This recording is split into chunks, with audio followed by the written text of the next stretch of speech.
To you. Thank you. Yeah, so my name is Darren Morris. I'm from Warwickshire Fire and Rescue. I work in the prevention department, and I'm one of the lead sort of officers when it comes to delivering biker down within Warwickshire. And it is that sort of question on there: would you know what to do if a biker fell down in front of you, or as your friend, or you might come across someone while you're out on the road? Next slide, please.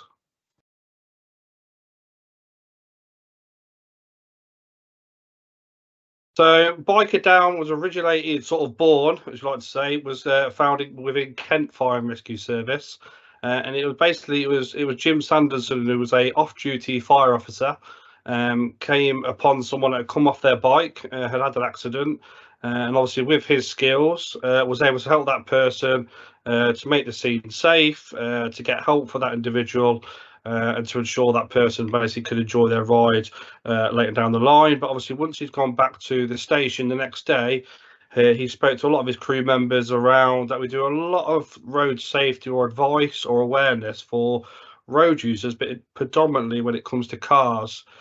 So this is when Biker Down was sort of born. And again, this was in 2010, and obviously it's grown over the years with over 45 services across the UK, taking part in delivering the scheme. And obviously, within the last sort of couple of years, it's also been launched in North America and Canada. So it's something that's growing year on year. And Warwickshire have been very proud to deliver this since 2015. So we've been going sort of coming up to sort of 7 or 8 years now ourselves. So we're very proud to be part of that family and delivering this program for you. That will give you a little bit of an insight today. Next slide, please. So the Bike and Out workshops, they are free courses, so there's no charge for them, and they're open to absolutely anyone of any age. It doesn't mean you have to be riding a motorcycle currently. You can still come and get this awareness and get that understanding, because again, you may be in a car, or again, you might be provisionally looking to start riding on the roads, and especially if you're currently passing your CBT and you're out there and you're trying to improve your awareness and skills on the road. So this is definitely something that enhance your sort of knowledge and understanding. And obviously those three modules are broken down to three areas. So you've got scene management, you've got casualty care, and obviously the sites of being seen as well. Next slide, please. So when it comes to module one, this is around scene management. So if you were to come across an accident, it's sort of what would you do? How would you do it? So during the courses, we talk about who's the most important person there. Is it the casualty? Is it you? Is it the car driver? We were going to discuss things around that on the course to give you that best advice of what you need to do to make sure that most important person is safe on that scene, whoever you may think that is, and we'll give you that awareness around that. We'll talk about dynamic risk assessments. So dynamic risk assessments are what you do every single day. So when it comes to crossing the road, whether it's to sitting down in a chair, whether it comes to getting on your bike, and how you do that safely. And you do that same kind of risk assessment when it comes to scene management. It's prioritizing what you do first. So we give you lots of skills and tips about how to do that, but making sure you're safe if you're that individual trying to help someone at that scene. We teach you how to make that scene safe. So you imagine if you're only on your bike, on your motorcycle, what have you got on you that can help you to possibly make that scene safer? Or what's around your surrounding area? Is there a house? Is there other vehicles? Is there pedestrians? So we give you lots of tips and awareness around what you can do to try and slow other traffic down and to make that scene safe, to make sure there's no more incidents involved. We'll talk about how you can find out where you are, what sort of apps you can use. So you might heard about what three words. You've got your Google Maps, you've got landmarks, lots of things that you can pass that information to the relevant emergency services. And obviously part of the course, we also play you a real live incident when it comes to who do you call, who do you ask for? Do you ask for fire? Do you ask for ambulance, or do you ask for police? And again, we talk about the call and get your opinions, your thoughts, and we share that information during that engagement session to get a better understanding of if you ever had to make an emergency call, what they may ask you and the reasons why. Next slide, please.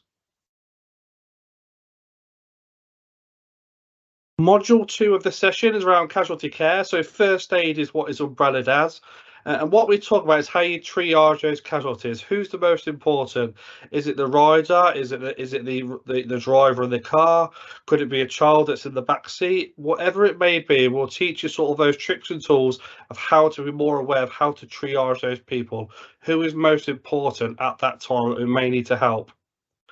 We show you go through a video, and also we do a little bit of hands-on as well around helmet removal. Do we remove the helmet if they've been involved in an accident? How do we do it, and why would we do it? So we go through that scenario with you and explains the reasons why we are carrying that maneuver out when it comes to that person. And we also run through life-saving skills. So that's your CPR. So we go through the process of delivering chest compressions and mouth-to-mouth breaths, and we also go through the use of the defibrillator. Again, defibrillators are more accessible around the county, within schools, colleges, shops, airports.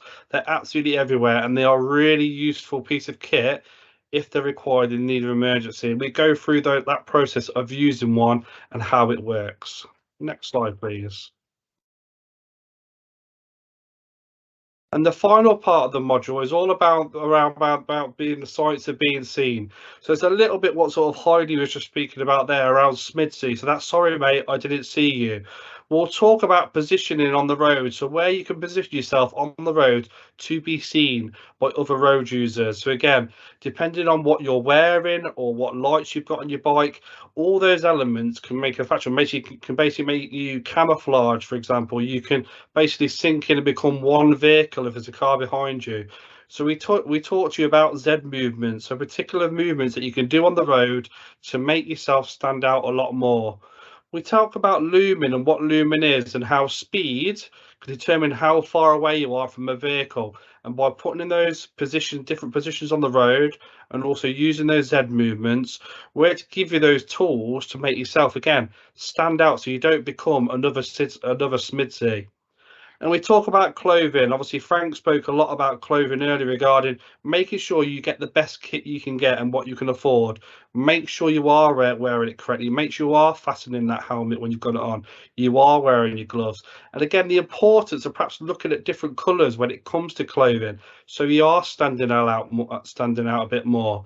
If you just want to move on to the next slide for me, okay? It just shows you a picture that you might have just seen. So obviously within this picture, you have got a motorcyclist at the top of the screen. And again, it just shows you how he just blends into the background because of what he's wearing, the position of the light on his bike. So we'll talk about how you may be able to add little things. Might be a bright coloured hat. It might be a bit more reflective gear. It could be wearing sort of pink leathers. It could be anything to make yourself stand out a lot more. Next slide, please.